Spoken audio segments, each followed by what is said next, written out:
Dear friends, ഞാനിന്നൊരു അടിപൊളി പപ്പട ചമ്മന്തിയാണ് ഉണ്ടാക്കിയിരിക്കുന്നത്. അപ്പോൾ അതിൻ്റെ ഇൻഗ്രീഡിയൻസ് എന്താണെന്ന് വെച്ചാൽ അത് കാണിക്കാൻ ഞാൻ വിട്ടുപോയി. അപ്പോൾ കൊല്ലമുളക് ഒരു 10 എണ്ണം, ചെറിയ ഉള്ളി എടുത്തിട്ട് വെളിച്ചെണ്ണയിലൊന്ന് വാട്ടിയെടുക്കുക. വാട്ടിയെടുത്താൽ മതി, അധികം മൂപ്പിക്കുണ്ടാകും.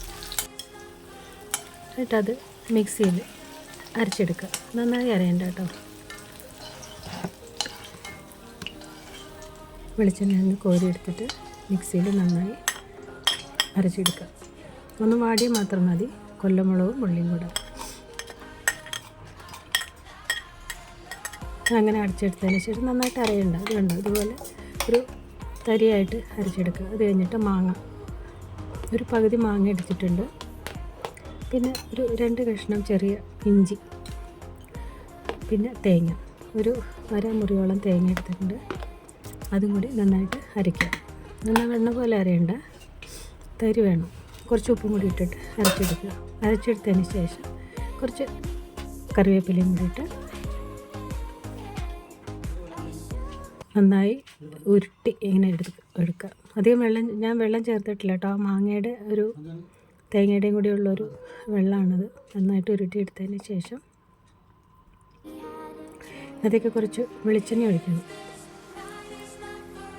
വെളിച്ചെണ്ണ ഒഴിച്ചതിന് ശേഷം നന്നായി ഇതുപോലെ ഉരുട്ടി വയ്ക്കുക.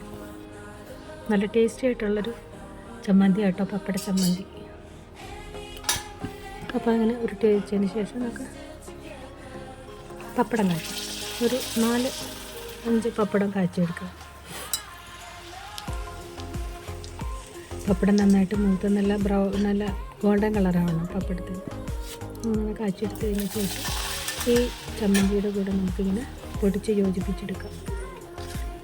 അപ്പോൾ പപ്പടമൊക്കെ നന്നായിട്ട് മൂത്ത് വരുന്നുണ്ട്. ഇവിടെ 4 പപ്പടം മതി, 4-5, അതിൽ കുറഞ്ഞാലും കുഴപ്പമില്ല കേട്ടോ. പപ്പടമൊക്കെ കാച്ചെടുത്തതിന് ശേഷം ഈ അരച്ച് വെച്ച ചമ്മന്തി ഉണ്ടല്ലോ, അതിനകത്തേക്ക് വെച്ചിട്ട് നന്നായിട്ട് അങ്ങോട്ട് പൊടിച്ച് ചേർക്കുക. ഉണ്ടോ, ഇതിലാകുമ്പോഴേക്ക് പൊടിച്ച് യോജിപ്പിച്ചെടുക്കുക. നല്ല ടേസ്റ്റി ആയിട്ടുള്ളൊരു ചമ്മന്തിയാണ്. ഒരു സ്പെഷ്യൽ ചമ്മന്തി എന്ന് തന്നെ പറയാം. നന്നായി കുഴച്ച് ഇച്ചിരി വെളിച്ചെണ്ണയും കൂടി ഒഴിച്ചിട്ട് കുഴച്ച് ഉരുട്ടിയെടുക്കുക. ഉരുട്ടിയെടുത്തതിന് ശേഷം നമുക്കൊരു ടേസ്റ്റ് വെക്കണ്ടേ ഇതിൻ്റെ. അപ്പോൾ ചോറിലേക്ക് ഇത്തിരി ചമ്മന്തി ഇട്ട് ഒരു 2 കഷ്ണം ചെമ്മീൻ റോസ്റ്റ് ഉണ്ടാക്കിയിട്ടുണ്ട്. ആ ചെമ്മീൻ റോസ്റ്റ് കൂടി വെച്ചിട്ട് കഴിച്ചു നോക്കാം. അടിപൊളിയാണ്. ഇങ്ങനെ ടേസ്റ്റി ആയിട്ടുള്ളൊരു ചെമ്മീൻ റോസ്റ്റ് ചമ്മന്തി,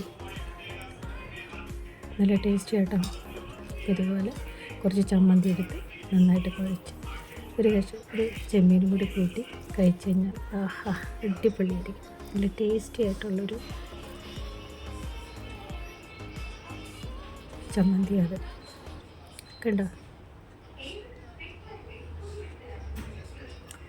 അടിപൊളി. നല്ല എരിവും ഉപ്പും പുളിയെല്ലാം ഉണ്ട്, അടിപൊളി ഉപ്പ്. അപ്പോൾ ഇന്നത്തെ വീഡിയോ എൻ്റെ ഇവിടെ അവസാനിക്കുകയാണ്. ഇഷ്ടപ്പെട്ടെങ്കിൽ ലൈക്ക് ചെയ്യുക, കമൻറ്റ് ചെയ്യുക. അപ്പോൾ ഓക്കെ, താങ്ക് യു. ഇനി നല്ലൊരു വീഡിയോ ആയിട്ട് വരാം കേട്ടോ. ബൈ.